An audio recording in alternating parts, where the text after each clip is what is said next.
Vamos lá, pessoal. Direito constitucional agora e direitos humanos são questões muito cobrado em prova. O que a gente trouxe aqui foram questões que geralmente caem em quase todas as provas, tá bom? Então aproveita bem. Meu nome é Gervano Nascimento, eu sou professor de Direito Constitucional e Direitos Humanos e também coordenador pedagógico aqui do Quorum Concursos. E hoje nós estamos trabalhando questões do simulado semanal que a gente disponibiliza. Inclusive, me adiciona lá no Instagram, professor.gervano Nascimento, manda o seu direct, a sua sugestão. Eu acho que eu coloquei aqui embaixo o link, não coloquei aqui no slide, mas aqui embaixo na descrição, ou aqui no card, tá o link do grupo de WhatsApp. Você entra lá, tem simulado semanal. Toda semana a gente põe algum simulado para vocês fazerem. E são simulados, pessoal, preparados por uma equipe altamente especializada em concursos públicos, tá? Aproveitem o simulado gratuito para vocês. Também tem aulas, tem muita coisa boa e você vai ficar por dentro desse mundo. Você precisa respirar o concurso público, tá? Então fique por dentro, entre nos grupos, não só no nosso, entre nos grupos também de outros cursinhos, para você ficar ali por dentro do que está acontecendo no concurso, o que eles estão cobrando, tá? E aqui você tem essa oportunidade de ficar por dentro do que mais está caindo em prova, tá? Vamos lá para a primeira questão. E essa primeira questão eu escolhi a dedo, por quê? Porque é o que vem sendo cobrado. Diferença entre os princípios fundamentais ali do artigo 1º ao artigo 4º, tá? Então, a questão diz assim: pode-se afirmar que um dos objetivos fundamentais da República Federativa do Brasil, previstos na Constituição de 1988, é, letra A, erradicar a pobreza e a marginalização e reduzir as desigualdades sociais e regionais. Você precisa ler com muita atenção, pessoal. Essa questão você não pode perder. Não pode, porque seu concorrente vai acertar. E se você perder, você vai lá para baixo na classificação, tá bom? Erradicar a pobreza, ok. E a marginalização, ok. Reduzir as desigualdades sociais, ok. E regionais. Tá certa a alternativa com base em quê? Com base no artigo 3º, porque é o que ela quer de você. Ela quer saber se você sabe quais são os objetivos fundamentais da República. E como que a gente vai responder? Eu trouxe aqui para vocês um mnemônico. Esse mnemônico, pessoal, me ajudou muito. Tem vários lá, você pode escolher o seu. Mas eu gosto dele porque Conga, Erra, Pro. São as iniciais ali certinho, não tem muito. Tem o Congarra, Erra Pouco, tem vários outros. Mas eu gostei desse aqui. E esse aqui é o meu material que eu utilizava. Então dá um print, coloca no seu material, faz as suas anotações. O artigo 3º e o artigo 4º. O artigo 1º você sabe que é o famoso Socidiva Plu. Esse artigo 4º eu também gosto desse mnemônico, que é o Decore Auto Piscinão. Tá? Eu não tenho tempo aqui de dar uma aula para vocês, porque o nosso tempo é curto para responder esse simulado, tem os outros professores também. Mas pega isso aqui, vai fazendo exercício e vai estudando. Vai decorando mesmo isso aqui. Bota no post-it, faz igual eu fazia. Eu tinha um quadro lá, cheio de post-it, eu ia renovando aquilo. O que eu sabia, isso aqui eu já sei, eu colocava lá embaixo. Aí depois de um mês eu olhava de novo, pô, isso aqui, não, volta para cá, porque eu não tinha decorado, tá bom? E aí chega na hora da prova, você responde muito rápido as questões. Artigo 3º, objetivos fundamentais, Conga, Erra, Pro.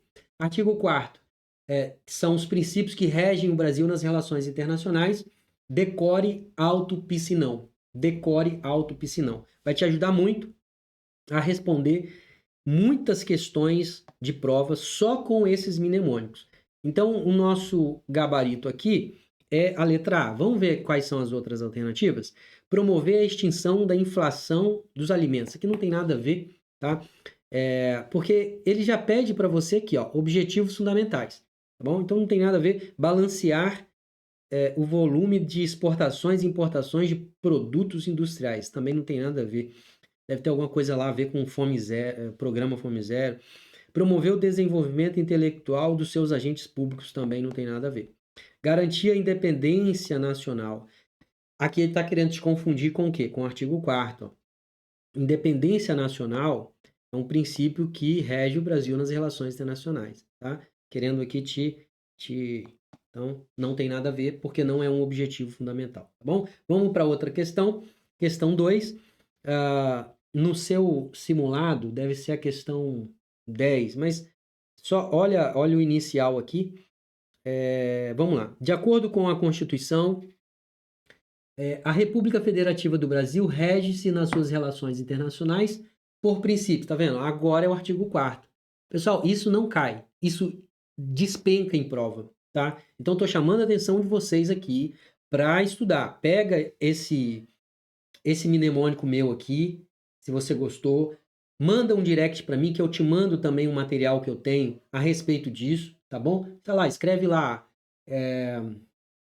princípios fundamentais, que aí eu vou saber que você quer isso aqui, tá bom? Pega isso e coloca no seu material. Ele quer saber quais são os princípios e como que você responde. Você pega o seu mnemônico e coloca do lado da prova. Decore alto piscinão. É sério, pessoal. Você pega o seu mnemônico, escreve do lado da prova lá. Decore alto piscinão. Isso ajuda muito a você prestar atenção, tá bom? Como que a gente vai responder essa questão? Vamos lá, no artigo 4º.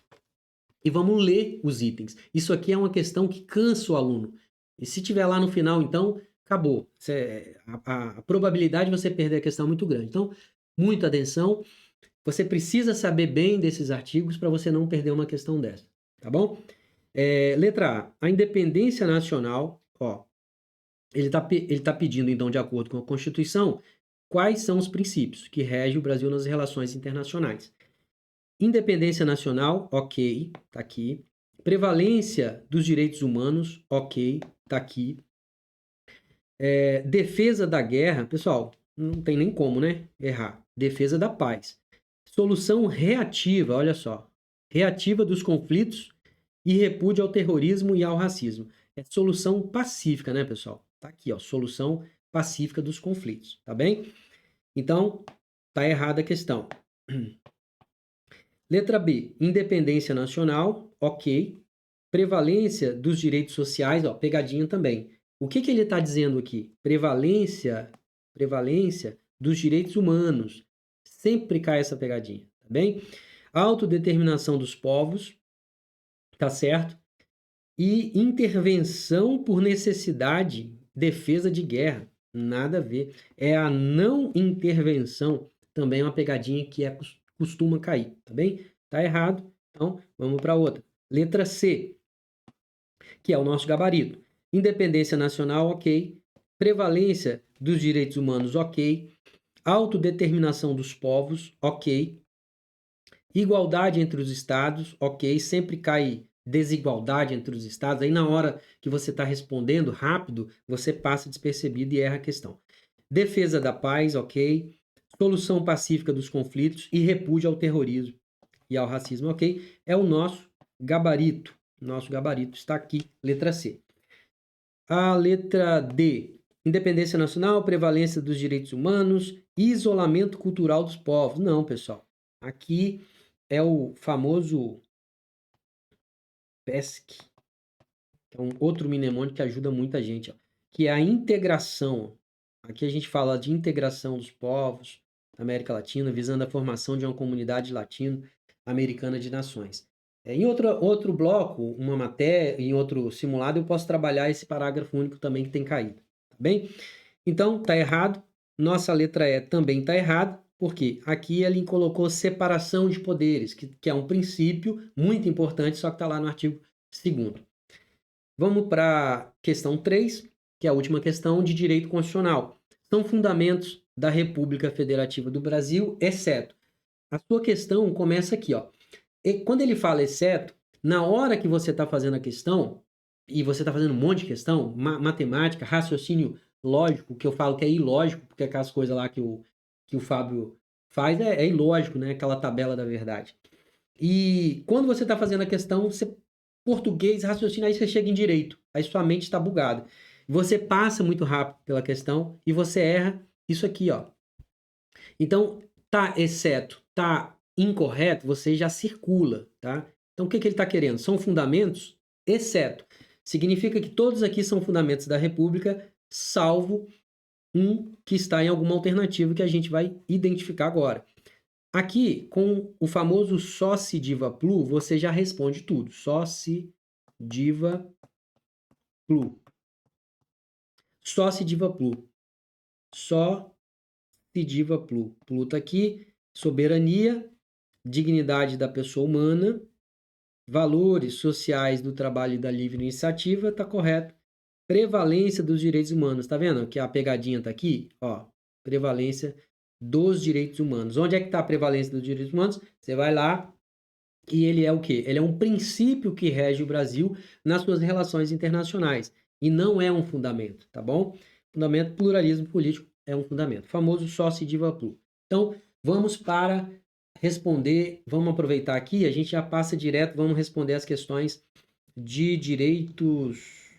Eu trouxe aqui para vocês, pessoal, uma parte que eu uso com os meus alunos. Dá um print nisso aqui, isso aqui tem muito, eu não tem como explicar isso agora, o artigo 1º, mas isso aqui vai te ajudar também a responder essas questões sobre princípios fundamentais, tá? Dá um print, coloca no seu material, vai te ajudar, tá bom? Vamos lá, agora para direitos humanos. Pessoal, não esquece de entrar lá no grupo de WhatsApp, simulado semanalmente, muita coisa boa lá para você que está estudando para carreiras policiais. Professores altamente qualificados. O Quórum Concurso trabalha dessa forma. O centro é você, né? Porque eu precisei de cursinhos assim. Eu já fiz muito cursinho, não foi só um não, tá bom? Foram vários. E os cursinhos me ajudaram muito. Tá? E eu trouxe essa experiência para cá, para aplicar o que tinha de melhor lá atrás, aplicar aqui para vocês poderem também realizarem o sonho e conseguir a tão sonhada aprovação. Vamos lá para as questões de direitos humanos. Vamos aprender a fazer a questão. Pessoal, ele já traz aí um enunciado grande, então é preciso você ter atenção também no enunciado, tá? Os direitos humanos são direitos naturais garantidos a todos os indivíduos, independente aqui está errado. Até a banca independente aqui tem que ser advérbio, tá? É independentemente. Então, os direitos humanos são direitos naturais garantidos a todos os indivíduos, independentemente de classe social, etnia, gênero, nacionalidade ou posicionamento político. Beleza? Na definição da ONU, consistem em garantias jurídicas universais que protegem indivíduos e grupos contra ações ou omissões dos governos que atentem contra a dignidade humana. Por meio da teoria geracional, é possível distribuir os direitos humanos em 3 gerações. Então, o que ele quer aqui, pessoal? Ele está querendo saber se você sabe o que é a teoria geracional e quais são as gerações dos direitos humanos ou dimensões dos direitos humanos. Como que a gente responde isso aqui? É uma questão fácil, tá? Mas é uma questão que você precisa utilizar para revisar. Ela é fácil, mas você não pode errar e você tem que usar isso aqui. Não passa rápido por essa questão. Analisa bem, estuda bem a questão. O que ela está pedindo, tá? Teoria geracional. Aí você, teoria geracional, primeira dimensão, primeira geração, segunda geração. Aí você vai fazendo os links, a sua conexão, as suas conexões neurais e aí te ajuda a raciocinar mais rápido, tá bem? Como que a gente responde essa questão? Eu trouxe para vocês aqui também um material. Vocês printam aí e coloquem no resumo de vocês. E eu trouxe 2 mnemônicos, LIF e o mnemônico também que a galera usa muito, que é o liga o PC, tecla o ESC e coloca o CD, falando aí a respeito dessas 3 dimensões do direito. Nós vamos explicar um pouquinho sobre isso. Vamos lá. Como é que a questão ela está trabalhando? Ela está trabalhando com a teoria geracional e com as 3 gerações. 3 gerações de direitos humanos. E aí ela está perguntando que esses direitos humanos eles são distribuídos. Ação, reação, atitude, nada a ver. Se você nunca viu, a probabilidade de você errar é muito, tá bom? Ação, reação, atitude, nada a ver, tá? Ele está falando aqui, pessoal, da famosa da famosa trilogia das cores, que é o LIF,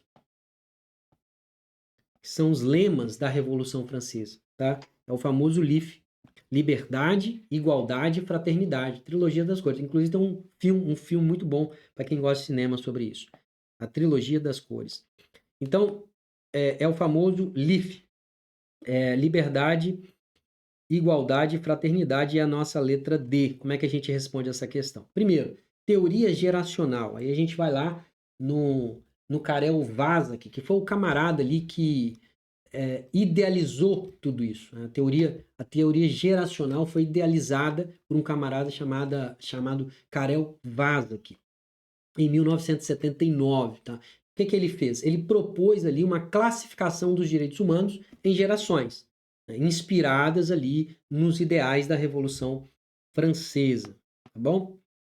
Que é liberdade, igualdade, fraternidade, que são as cores da bandeira da França atualmente. Eu até coloquei aqui para vocês, o azul, o branco e o vermelho, tá bem?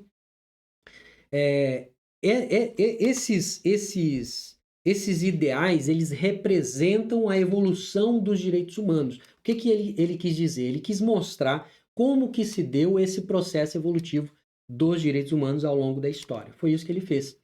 E por isso que é uma teoria, foi uma coisa inovadora na época, tá bom? E ao longo da história, ele considerou um contexto social, ele considerou o contexto político, como que os direitos humanos foram sendo conquistados, o contexto econômico também ajudou bastante em cada período. Na primeira geração, nós temos o famoso mnemônico LIF, e você vai pegar na sua prova e colocar do lado LIF, e você vai lembrar desse esquema. Pessoal, na hora da prova, vem isso aqui na sua cabeça, acredite. Isso aqui fica desenhado, você pode fechar o olho e você desenha igualzinho que está aqui, tá? Vai por mim. Pega esse material aqui que é precioso, já vale a sua inscrição aqui no YouTube, já vale o like, já vale você seguir a gente no Instagram, tá? Primeira geração, então, nós temos como referência aqui as revoluções liberais, principalmente as revoluções liberais do século XVIII. Quais são? Revolução Francesa e também a independência dos Estados Unidos, muito famosa. E essa geração engloba os direitos políticos, principalmente, os direitos civis e políticos. Por isso, nós chamamos de direitos de liberdade, tá? Do L, liberdade. Direitos de liberdade. Por quê? Porque são direitos que tratam de liberdades individuais contra o arbítrio estatal. Principalmente isso. Por exemplo, direito à vida. Aqui, ó. Direito à liberdade, propriedade, participação política. Isso aqui salva você na hora da prova, esse exemplo também. Segunda geração é marcada por direitos conquistados e expressos em algumas constituições que a gente chama constituições sociais, que são constituições que trouxeram muitos direitos sociais, direitos econômicos. Por isso que o nosso mnemônico aqui, ó, se você olhar, é o ESC. Tá? Esse mnemônico ajuda muito, tá bom? As questões abordam muito isso. Primeira geração, quais foram os direitos humanos que ficaram caracterizados aqui na primeira geração. Aí você tem que falar que foram os direitos civis e políticos. Segunda geração, direitos sociais, econômicos e culturais, é o ESC. Então, mnemônico, liga o PC, políticos e civis, tecla o ESC, da tecla ESC do computador, econômicos, sociais e culturais, e coloca o CD. Você repete isso aqui algumas vezes, você grava, não tem como esquecer. Que são os direitos coletivos e difusos, tá bom? Que estão aqui na terceira geração, que é o F. Esses direitos de terceira geração, pessoal, já são direitos relacionados à coletividade. Então veja que a gente vem de direitos individuais, da proteção dos direitos individuais que não tínhamos, e esses direitos foram se concretizando e agora a gente parte para uma vertente mais coletiva, proteção coletiva dos direitos, que são os direitos difusos, direitos coletivos difusos, que vocês vão estudar em outra matéria. Mas não se apegue a isso, tá bom? Essa é a terceira geração dos direitos, tá? São direitos conquistados principalmente após Segunda Guerra Mundial, por isso que eu coloquei aqui, contexto histórico é o pós-Segunda Guerra Mundial. Direitos difusos, também a gente chama esse direito de solidariedade, né? Direitos de solidariedade ou direitos de fraternidade. Por isso, letra F, que é o terceiro ideal aqui da Revolução, tá? Então lembre disso aqui, pessoal, tá? LIF, liberdade, igualdade e fraternidade.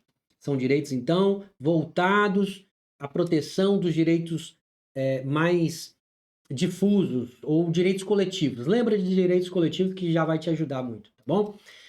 Direitos, então, que transcendem ao individualismo, ao nossos direitos individuais que a gente tem aqui na primeira geração e vão para um amplo, um espectro maior que é a coletividade. Exemplo, não exemplo, professor, direito ao meio ambiente, né? Direito à paz, direito ao desenvolvimento econômico, social, enfim, determinação dos povos, tudo isso envolve esse terceira geração. Ah, professor, mas eu já ouvi falar em direitos de quarta geração, direitos de quinta geração, direitos de sexta geração e por aí vai. Existe sim, não temos tempo de falar aqui desses direitos. O professor Paulo Bonavides fala aí de outros direitos de quarta e quinta dimensão, tá bom? Seguindo adiante, pega esse material que eu coloquei aqui para vocês na tela, bota no seu resumo, que vai te ajudar muito. Vamos lá. Questão 2. É sabido que os direitos humanos são divididos em gerações. Olha só. Questão de prova, tá? Sendo cada geração destes direitos atrelada a um valor específico, tomando por base tal premissa, assinale a alternativa correta com relação às mencionadas gerações e seus valores. Então, veja, a questão está pedindo a geração, primeira, segunda ou terceira, e quais são os valores atrelados a essa geração, que é justamente o que o Karel Vaz trouxe para a gente, que é o famoso mnemônico que você pode utilizar para responder essa questão. Então, pegou uma questão dessa? Bota o mnemônico do lado, tá bom? Liga o PC, tecla ESC e coloca o CD, tá bom? Você vem aqui, coloca esse mnemônico e coloca o LIF. Liberdade, igualdade e fraternidade. Então, vamos lá responder a questão. Como é que nós respondemos essa questão? Letra A. A primeira geração dos direitos humanos tem como principais valores. Então, você vem aqui, você que é um cara esperto, uma garota esperta, e circula, primeira geração. Tem como principais valores, quais são os valores da primeira geração? Aí ele fala aqui, ó, solidariedade e fraternidade. Se você fez o LIF aqui, você já exclui a questão. E é assim que se responde, pessoal, tá? Você fez o LIF, você sabe que é liberdade, igualdade e fraternidade, e que a liberdade é de primeira geração, igualdade é de segunda geração e fraternidade é de terceira. Então, fraternidade está aqui e aqui ele está falando da primeira. Tá? A questão está errada, parte para B. A primeira geração, de novo, circula, tem como principal valor igualdade, tá vendo? Você já sabe que pelo LIF a igualdade está onde? Está na segunda geração. Então você já exclui, está errada, parte para outra. Defendendo que a isonomia, tá errado. Letra C. A terceira geração, você vem aqui e circula a terceira geração. Tem como principal pilar a liberdade. Olha só, liberdade. Pô, tá falando terceira liberdade. A liberdade tá onde? Tá lá na primeira. Opa, aí você vem aqui e simplesmente não é compatível. Liberdade é LIF. Tá errada a questão. Posto que, esse posto que aqui também tá gramaticalmente errado. E a letra D, a gente ficou só com a letra D, que provavelmente é a letra que está certa. A segunda geração, você vem aqui e circula a segunda geração. Tem como pilar principal o quê? A igualdade. Opa! LIF, igualdade, segunda geração. Opa, é compatível. É compatível. E defende os direitos sociais, econômicos e culturais. Opa, sociais, econômicos e culturais. Você lembra da tecla ESC? Lembrou? Tecla ESC são os direitos econômicos, sociais e culturais segunda geração. Com esse mnemônico, pessoal, você responde quase todas as questões nesse sentido aqui, tá bom? Mas é preciso você entender o que está por detrás da teoria, o que significa. E aí você pega os mnemônicos como um complemento para você responder as questões. Muito bem? Vamos passar para a questão 3, que é a nossa última questão de direitos humanos. Os direitos humanos são direitos essenciais para que o ser humano seja tratado com dignidade que lhe é inerente e aos quais fazem jus todos os membros da espécie humana. Sobre o assunto, assinale a alternativa que apresenta corretamente uma característica dos direitos humanos. Está pedindo se você sabe quais são as características dos direitos humanos. Você que também já fez o curso Quórum e sabe responder questão, que nós vamos ensinar vocês a responder questões, tá? Você aprende. Questão você aprende fazendo, aprende com a pessoa que te dá as coordenadas e aí você fica bom na coisa. Então, quais são as características do direito humano? Pessoal, isso aqui despenca em prova. Sempre tem uma questão sobre características dos direitos humanos, tá bom? Individualidade, alienabilidade, taxatividade, renunciabilidade, indisponibilidade. Você tem que saber quais são as características. Você tem que passar, pelo menos, ter passado ali pelas.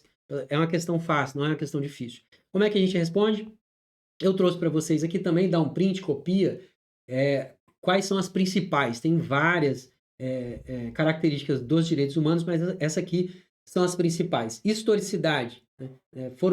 Os direitos humanos foram surgindo ao longo da história. Não dá para eu não tenho tempo aqui de falar tudo para vocês a respeito. Mas tira um print, dá uma leitura que você vai conseguir responder 90% das questões que caem sobre isso aqui, sobre características dos direitos humanos. Aqui, nosso gabarito é indisponibilidade.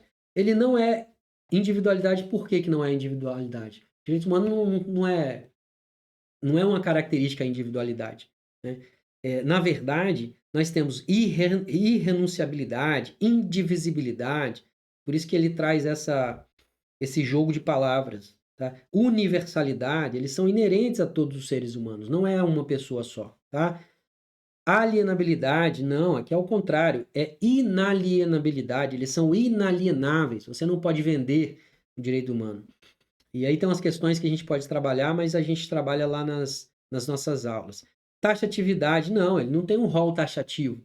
Taxatividade significa que tem um rol ali numa lei que é taxativo. Não tem. Renunciabilidade, não, é irrenunciável. Eu não posso dispor do direito que eu tenho, que me foi assegurado. Tá? E indisponibilidade, sim. Indisponibilidade é o nosso gabarito, que está aqui, ó. Ele é indisponível. Ele não é... indisponibilidade, ele está junto com inalienabilidade. Há quem fala que é a mesma coisa. Não podem ser objetos de disposição, tá bom? São questões muito importantes. Semana que vem a gente tem outro simulado. Aproveita. Me adiciona no Instagram, professor.gervano.nascimento e entra no nosso grupo, tá? Um grande abraço. Fiquem com Deus e fiquem agora com o professor de Direito Penal.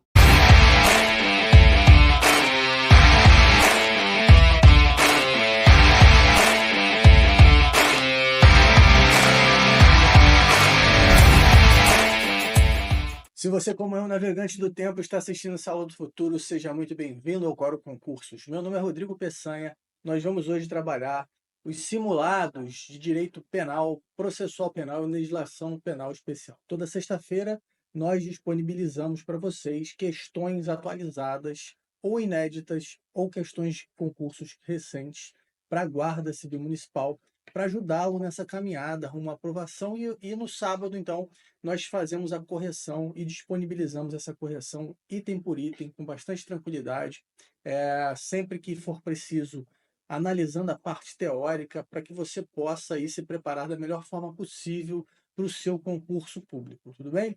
Então vamos lá, a nossa primeira questão, nossa questão de direito penal de hoje, é uma questão que caiu na prefeitura de Quebrangulo.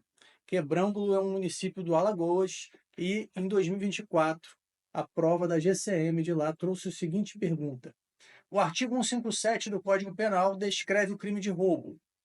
Este tipo de delito é caracterizado por qual das seguintes ações, conforme definido pelo Código Penal brasileiro? E aí trouxe várias alternativas. Então, o que essa questão queria do candidato é o conhecimento da letra da lei, é o conhecimento do artigo 157 do Código Penal que traz o crime de roubo. O artigo 157 do Código Penal traz, portanto, os elementos que vão caracterizar o crime de roubo: subtrair coisa móvel alheia para si ou para outrem, mediante grave ameaça ou violência à pessoa, ou depois de havê-la por qualquer meio reduzido à impossibilidade de resistência.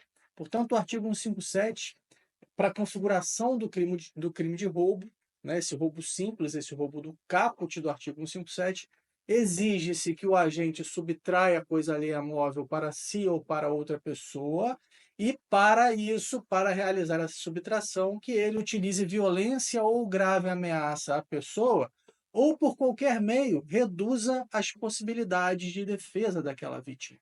Portanto, se nós olharmos aqui as alternativas dadas pelo examinador, nós vamos ver o seguinte: a letra A diz que para que se configure o roubo é necessário a simples subtração de bens sem qualquer ameaça ou violência. Nós já podemos eliminar a letra A, portanto.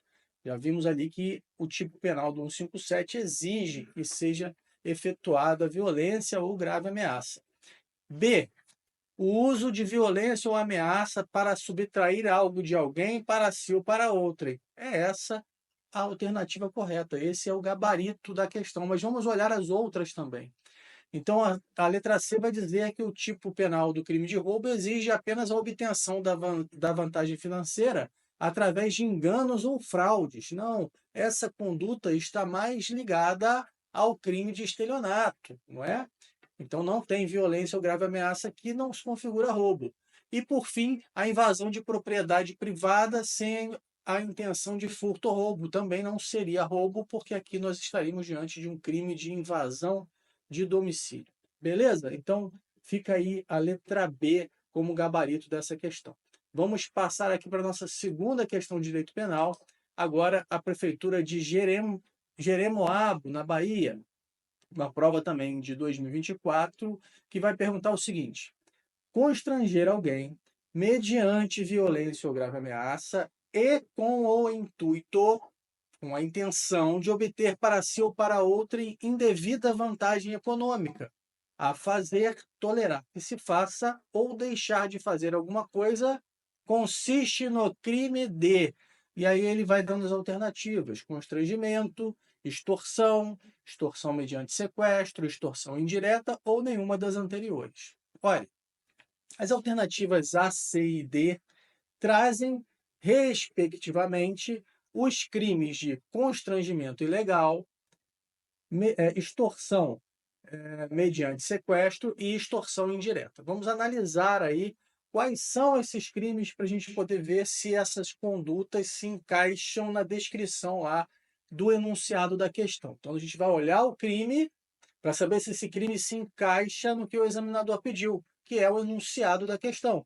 O examinador quer saber se alguém ameaçando outra pessoa, com violência ou grave ameaça, tá? Para obter para si ou para outra pessoa uma vantagem econômica indevida, ou para que aquela pessoa tolere ou deixe fazer alguma coisa contra a sua vontade, ele quer saber que crime é esse. Então vamos ver o primeiro aí, que é o constrangimento, que na verdade até o tipo penal nem se chama constrangimento, a banca colocou assim, vamos entender constrangimento ilegal. Artigo 146 do Código Penal é o crime de constrangimento ilegal, que significa constranger alguém mediante violência ou grave ameaça, ou depois reduzir a capacidade de defesa dessa pessoa por qualquer meio, a não fazer o que a lei permite, a fazer o que a lei não manda. Então, isso é o constrangimento ilegal. Notem que pro crime de constrangimento ilegal não existe ali a intenção, o intuito de obter uma indevida vantagem econômica. Por isso, nós podemos eliminar a letra A. Não se trata do crime de constrangimento ilegal. Vamos lá para a letra C, que fala em extorsão mediante sequestro. Olha o que fala o artigo 159 do Código Penal. Sequestrar pessoa com o fim de obter para si ou para outrem qualquer vantagem, como condição ou preço do resgate. Então, nesse caso, a gente sequestra a pessoa, o agente vai arrebatar essa pessoa, vai privar essa pessoa da sua liberdade e, como condição para libertar essa pessoa, vai exigir uma vantagem qualquer. Vai ligar lá para os familiares, vai ligar para os familiares da vítima e vai exigir dinheiro ou qualquer outra vantagem. Nesse caso, estamos diante do crime de extorsão mediante sequestro. Notem que o enunciado não fala em nenhum momento a palavra sequestro, sequestrar. Ela só diz que alguém está usando violência ou grave ameaça para obter uma vantagem indevida econômica e aí obrigando essa pessoa a fazer, tolerar que se faça ou deixar de fazer alguma coisa. E, portanto, não seria extorsão mediante sequestro. A extorsão indireta, pessoal, que seria aí a alternativa D da questão, está lá no artigo 160 do Código Penal e consiste em exigir ou receber como garantia de dívida, abusando da situação de alguém, um documento que possa dar causa a um processo criminal, a um procedimento criminal, seja contra a própria vítima, seja contra um terceiro. Então, o indivíduo, para a garantia de uma dívida, ele exige que a pessoa lhe forneça algo que a comprometa criminalmente. Essa é a extorsão indireta. Também não se enquadra na nossa questão. Portanto, a alternativa correta é a letra B.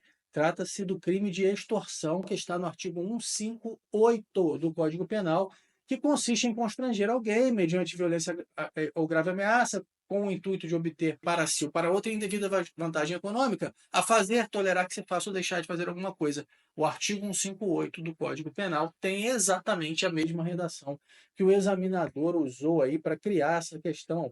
Então, isso reforça mais ainda para a gente a necessidade do estudo da lei seca. Estudar a legislação, ler diversas vezes a legislação de maneira organizada, ordenada, é claro, não sair lendo igual maluco, mas fazendo revisões é extremamente importante para a resolução de provas de concurso. E aí vamos continuando para a nossa terceira questão de direito penal, uma questão do município também lá de Jeremoabo, na Bahia, né? E essa questão perguntava o seguinte: com base nas penas previstas no Código Penal brasileiro, julgue os itens. Julgue os itens.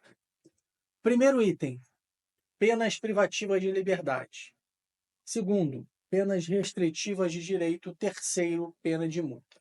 E aí ele vai perguntar o seguinte: assinale a assertiva correta. Ou seja, com base nas penas previstas no Código Penal brasileiro, quais são as penas previstas no Código Penal brasileiro? Somente a 1, só a privativa de liberdade? Somente a 2, só as restritivas de direito? Somente a 3, só a pena de multa?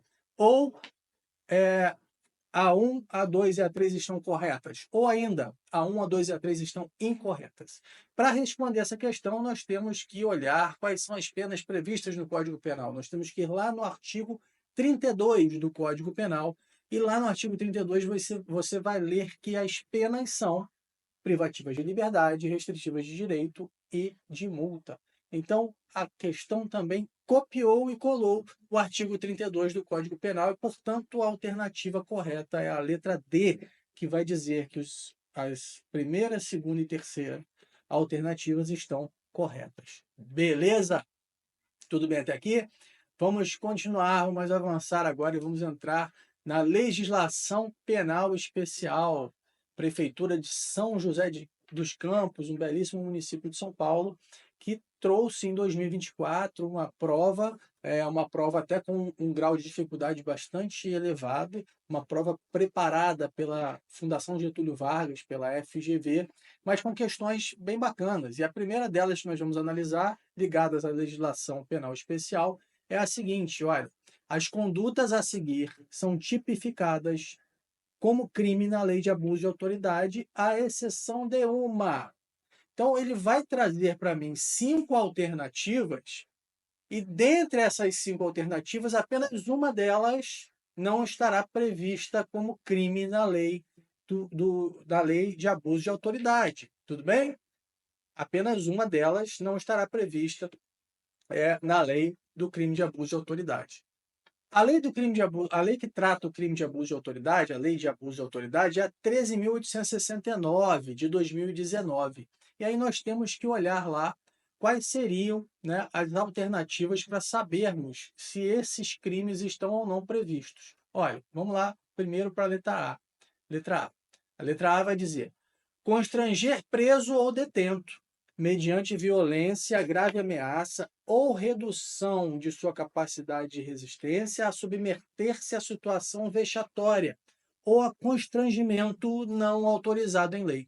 Se você pegar a 13.869 de 2019, você vai perceber que esse crime, exatamente do jeito que o examinador trouxe, está lá no artigo 13.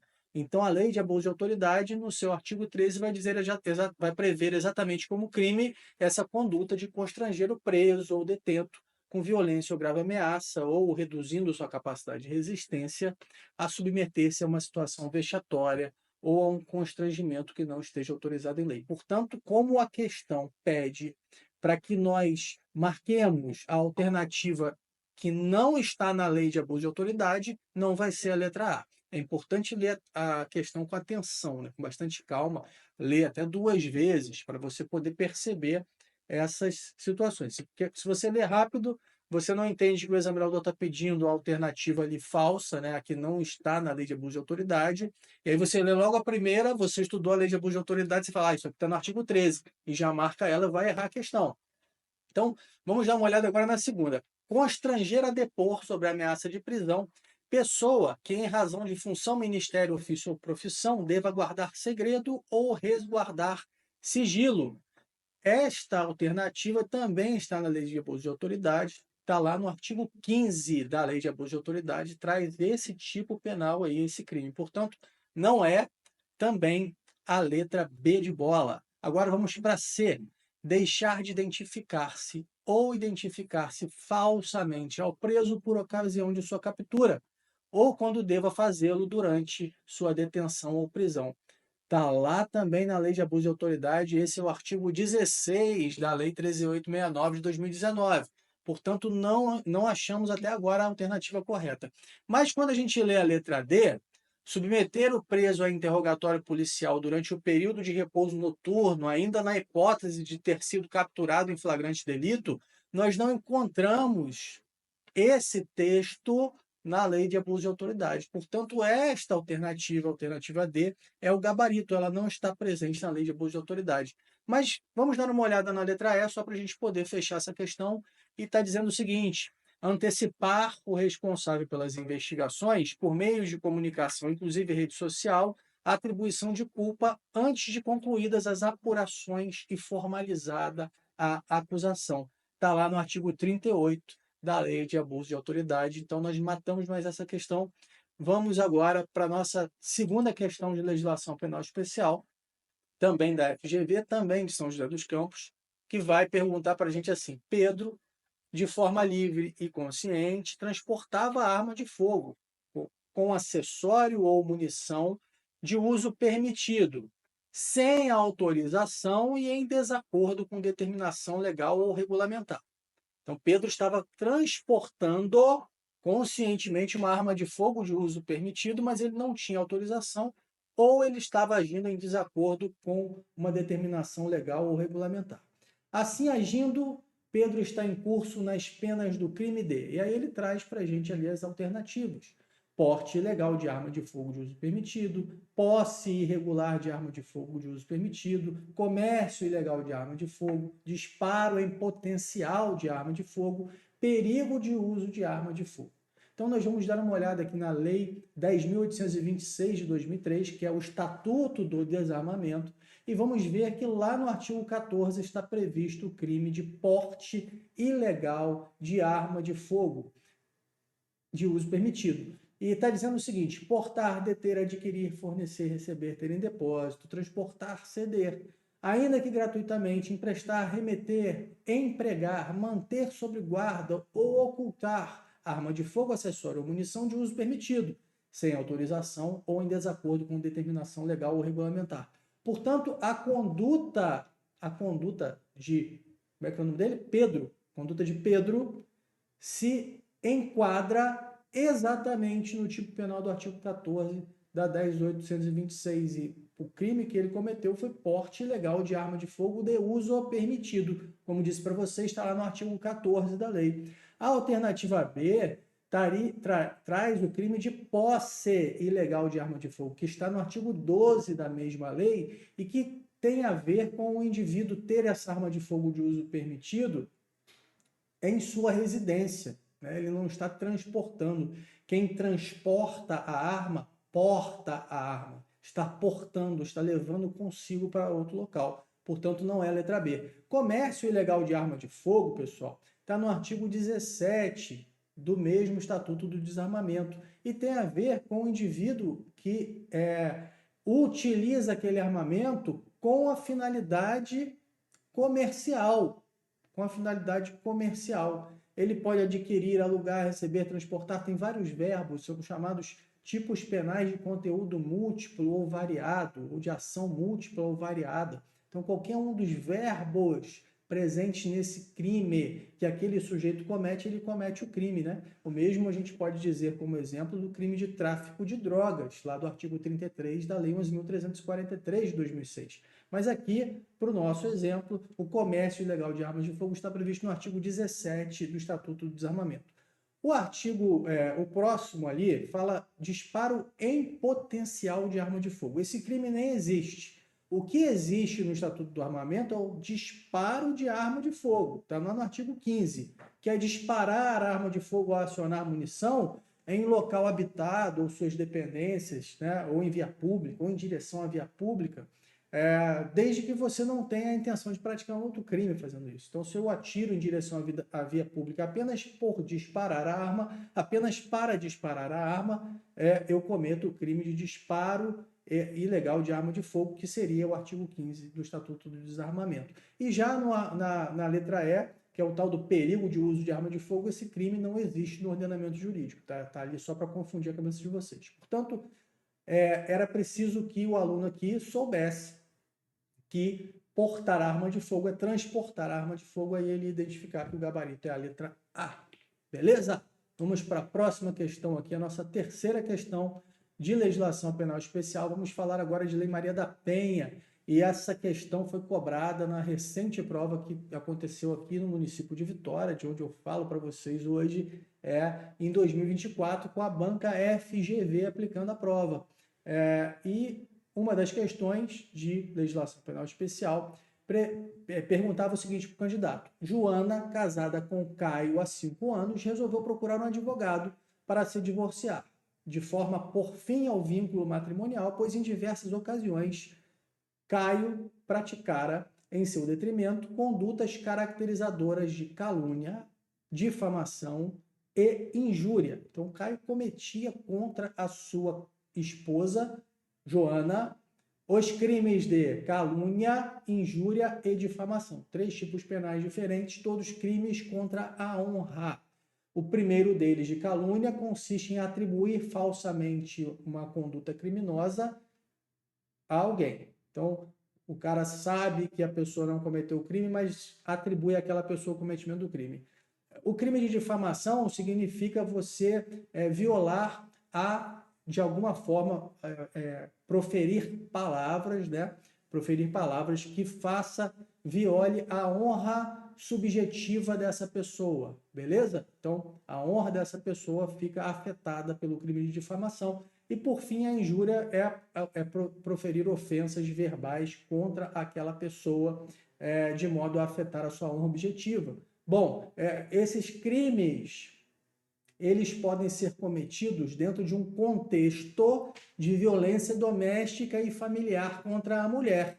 Se isso ocorre, estaremos aqui no ambiente da Lei Maria da Penha, a 11.340 de 2006. E o examinador quer saber exatamente qual dos tipos de violência do âmbito da Lei Maria da Penha Caio cometia, certo? Então, a Lei Maria da Penha traz lá no seu artigo 7º diversas formas de violência que podem ser praticadas contra a mulher.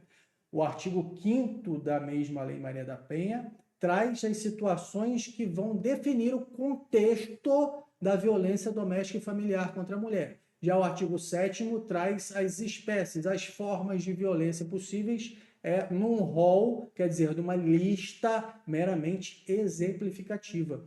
Mas lá no artigo 5º do artigo 7º, aliás, lá no inciso 5º do artigo 7º da Lei Maria da Penha, você vai entender, você vai ler, aliás, que estará conceituada a violência moral como sendo qualquer conduta que configure calúnia, difamação e injúria. Mais uma vez, leiam a lei, porque as respostas dessas questões estão na lei. O examinador não vai sair muito disso, pessoal. Se você soubesse que na Lei Maria da Penha existem vários tipos de violência e que uma dessas possíveis violências é a violência moral, sabendo que violência moral significa cometer contra aquela vítima injúria, calúnia ou difamação, você matava essa questão e ia descobrir que o gabarito aí é a letra D, violência moral, portanto, foi a violência que Caio cometeu contra a Joana. Tudo bem? Com isso, nós encerramos aqui a matéria de legislação penal especial. Vamos entrar agora na de processo penal. Deixa eu só tomar uma água para eu continuar falando pra caramba aqui. Vamos lá. Prefeitura de Vitória também, mesma prova da FGV, agora matéria de processo penal. As alternativas vão ter que ficar no outro slide, porque é muito grande o texto. Vamos lá. Hermes responde em juízo pela suposta prática do crime de roubo circunstanciado. Fim da instrução processual, o Ministério Público apresentou alegações finais requerendo a condenação do acusado. Por sua vez, a defesa técnica postulou a absolvição do réu por insuficiência probatória. Ao analisar o feito, o juízo verificou que consta do processo apenas os elementos informativos colhidos na investigação, além de provas cautelares, não repetíveis e antecipadas, todas produzidas durante a etapa do inquérito policial. Nesse cenário, considerando as disposições do Código de Processo Penal, é correto afirmar que o juiz formará sua convicção pela livre apreciação da prova produzida em contraditório judicial. E aí traz para a gente as alternativas. Então, a história aqui é a seguinte. Primeiro ele conta um negócio grandão para dizer que estava tendo um processo, o cara era acusado, o Ministério Público pediu a condenação e a defesa pediu a absolvição. Até aí não tem muita importância para a gente. Mas aí depois ele começa dizendo o seguinte, que o juiz verificou que no processo ali, dentro dos autos do processo, ou seja, como provas, existiam apenas elementos informativos colhidos durante a investigação e provas cautelares não repetíveis e antecipadas também produzidas durante a investigação. E aí ele começa a dizer o seguinte, para você marcar a alternativa correta. Primeiro, não podendo fundamentar sua decisão exclusivamente nos elementos colhidos na investigação, nem tampouco nas provas antecipadas, por outro lado, a decisão judicial pode estar fundamentada em provas cautelares e não repetíveis. Está errada essa assertiva e daqui a pouco eu digo para vocês por quê. B. Não podendo fundamentar sua decisão exclusivamente nos elementos informativos colhidos na investigação, nem tampouco nas cautelares. Por outro lado, a decisão pode estar fundamentada em provas não repetíveis e antecipadas. Errada também. C. Não podendo fundamentar sua decisão exclusivamente nos elementos informativos colhidos na investigação, nem tampouco nas provas cautelares, não repetíveis e antecipadas. Também está errado. Vamos olhar a E. Podendo fundamentar sua decisão exclusivamente nos elementos informativos colhidos na investigação, bem como nas cautelares, não repetíveis e antecipadas. Também está errada. A alternativa correta, como vocês já devem ter percebido, é a letra D, que vai dizer que, não podendo fundamentar sua decisão exclusivamente nos elementos informativos colhidos na investigação, ressalvadas as provas cautelares, não repetíveis e antecipadas. Para responder essa questão, a gente tem que lembrar de uma regra de julgamento próprio do sistema acusatório brasileiro, que é o sistema do livre convencimento motivado, segundo a qual o juiz é livre para proferir seus julgamentos desde que os mesmos sejam fundamentados e desde que essa fundamentação se dê com base em provas produzidas dentro do devido processo legal. beleza? Então, o devido processo legal determina que haja contraditório e ampla defesa. O magistrado pode julgar entendendo da forma que ele achar melhor, desde que ele o faça com base no que está ali dentro do processo, produzido em contraditório, com o exercício da ampla defesa. E aí, pessoal, essa é a regra, e, portanto, aquilo que for produzido na fase investigativa, no inquérito policial ou no procedimento investigativo do Ministério Público, não vai poder, por si só, fundamentar a decisão. Mas a questão é um pouco mais complexa, porque ela não para por aí. Ela trata do tema das provas cautelares, não repetíveis e antecipadas. E para acertar essa questão, portanto, o aluno tinha que ter conhecimento do que está previsto no artigo 155 do Código Penal, que diz para a gente: o juiz formará a sua convicção pela livre apreciação da prova, produzida em contraditório judicial, não podendo fundamentar sua decisão exclusivamente nos elementos informativos colhidos na investigação, ressalvadas as provas cautelares não repetíveis e antecipadas. Provas cautelares não repetíveis e antecipadas, inclusive, eu tratei desse tema aí recentemente numa aula que eu gravei aqui para o curso de processo penal, que a gente falou com bastante calma sobre inquérito policial, esses princípios, esses sistemas processuais. Estão bem bacanas as aulas, né? Mas essas provas cautelares não repetíveis e antecipadas são aquelas provas que, por uma necessidade, uma urgência, elas precisam ser antecipadas. Imaginem o seguinte, vou dar só um exemplo para a gente poder passar para outra questão, porque senão fica muito grande aqui o vídeo para o YouTube, né? Mas imaginem o seguinte, uma senhora de 98 anos presenciou um homicídio, tudo bem? E aí ficamos sabendo que essa senhora presenciou esse homicídio, mas ela está adoentada. Ela vai para um hospital 2 dias depois, fica muito nervosa por causa daquela situação e fica lá hospitalizada, né, com risco de morrer a qualquer momento. Se o Estado for esperar essa senhora, aliás, o momento do processo da ação penal para ouvir aquela testemunha, é muito provável que essa declaração dela já não possa mais acontecer porque ela já faleceu. Então, o que é feito nesse momento? O delegado de polícia representa para o Poder Judiciário pedindo para que se realize uma prova antecipada, cautelarmente, para evitar que aquele meio de prova ali pereça, se perca. E aí, então, será feito um ato judicial, com presença do Ministério Público, com presença da defesa, para ouvir aquela testemunha. Isso seriam essas provas aí, grosso modo falando, tá? Tem diferença entre elas e tudo isso a gente explica lá nas aulas de processo penal, mas aqui, como objetivo é só resolver a questão para que vocês entendam que esse tipo de prova pode sim fundamentar uma sentença condenatória, exatamente porque ela foi produzida em contraditório, ainda que tenha ocorrido naquele momento do inquérito policial, naquele momento da fase de investigação, houve ali o contraditório, por isso ela pode servir para fundamentar uma decisão judicial. Beleza? Vamos para a próxima questão aqui, também de Vitória, que diz o seguinte: após ser cientificado sobre a existência de uma investigação em curso em seu desfavor, Caio entrou em contato com João, amigo de longa data e advogado atuante na seara criminal, o qual lhe orientou tecnicamente, informando-o sobre os regramentos aplicáveis ao inquérito policial e os desdobramentos daí decorrentes. Nesse sentido, considerando as disposições do Código de Processo Penal, é correto afirmar que, aí vamos para as alternativas. Primeiro, nos crimes em que não couber a ação pública, os autos de inquérito serão remetidos ao Ministério Público, onde aguardarão a iniciativa do ofendido ou de seu representante legal, ou serão entregues ao requerente, se o pedir, mediante traslado. Segunda, o Ministério Público não poderá requerer a devolução do inquérito à autoridade policial, senão para novas diligências imprescindíveis ao oferecimento da denúncia.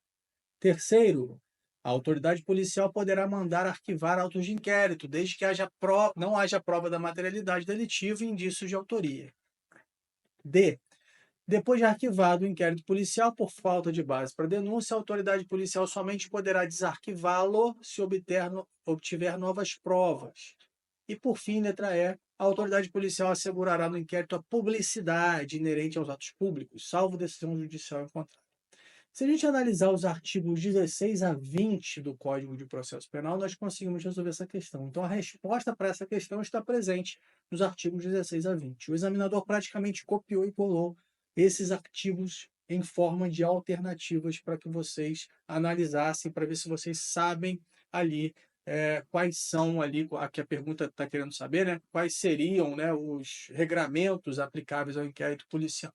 Vamos lá, olha o que diz o artigo 19 do CPP para a gente. Nos crimes em que não couber a ação pública, estou lendo o artigo 19, hein? Nos crimes em que não couber a ação pública, os autos do inquérito serão remetidos ao juízo competente. Olha o que a questão colocou para a gente. A questão colocou assim, que nos crimes em que não couber a ação pública, os autos serão remetidos ao Ministério Público. Está errado por isso. Então já passamos para a segunda, que é a B, nós vamos analisar o artigo 16 do CPP. O Ministério Público não poderá requerer a devolução de inquérito à autoridade policial, senão para novas diligências imprescindíveis ao oferecimento da denúncia. É exatamente o que está escrito no artigo 16, está na letra B da questão. Você já marca ela aí porque ela é o gabarito. Mas vamos andar nas outras assertivas para a gente poder fechar bem o tema. E o 17 do Código de Processo Penal, artigo 17, vai dizer que a autoridade policial não poderá mandar arquivar autos de inquérito policial. O delegado de polícia não arquiva inquérito policial.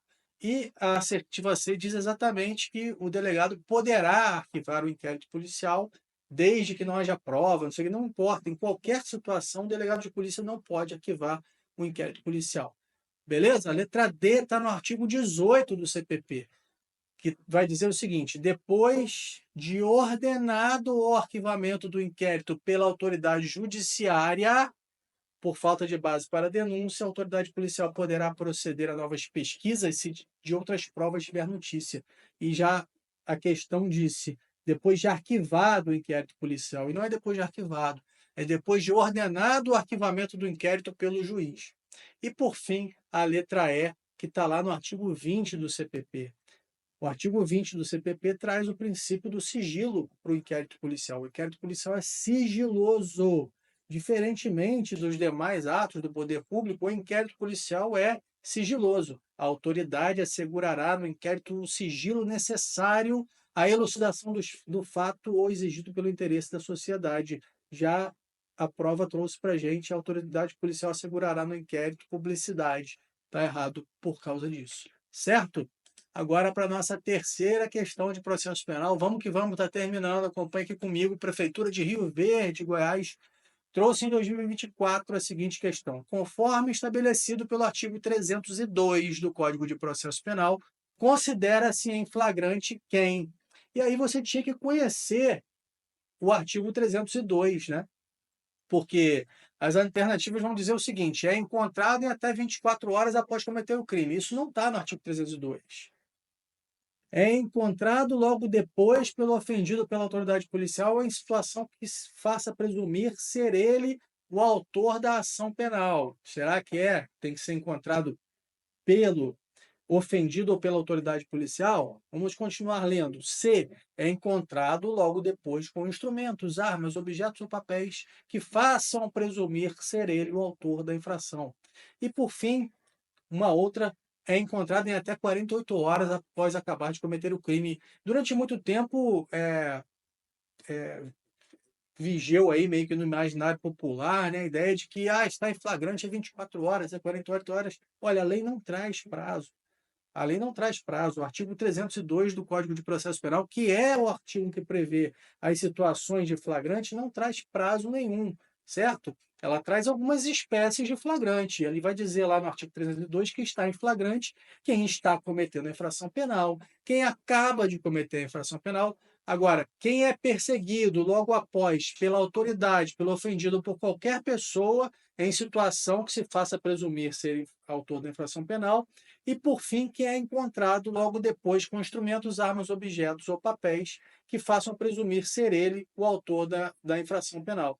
Então, notem, nós temos aqui, nessa questão, duas possibilidades. Ele é encontrado logo depois com instrumentos, armas ou objetos ou papéis que façam presumir ser ele o autor da infração penal, ou ele é encontrado logo depois pelo ofendido ou pela autoridade policial. Aí você tinha que saber quase que decorando o 302 do Código de Processo Penal para você poder ver que o artigo 302 traz no inciso 4º o flagrante presumido, também chamado de flagrante ficto, de ficção, né?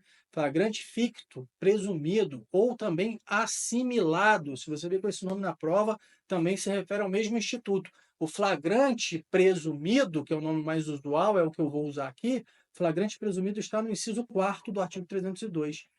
Esse indivíduo é encontrado logo depois com instrumentos, armas, objetos, papéis que façam presumir ser ele o autor da infração. Portanto, a letra C é que é o gabarito. E por que que a B está errada, Rodrigo? Porque a B vai dizer para a gente assim, que ele é encontrado logo depois pelo ofendido. Já o Código de Processo Penal vai dizer que ele é perseguido logo após pela autoridade ofendido qualquer pessoa. Então é ali que está o erro da letra B e é por isso que ela não é o gabarito oficial. Tudo bem? E assim nós terminamos esse nosso simulado de sexta-feira. Espero que vocês tenham gostado. Escreva aqui nos comentários suas dúvidas, suas sugestões. Deixem aquele like aí, sigam o nosso canal para fazer o nosso curso e ir até mais pessoas e ajudar outros candidatos à Guarda Municipal como vocês. Um forte abraço, fiquem com Deus.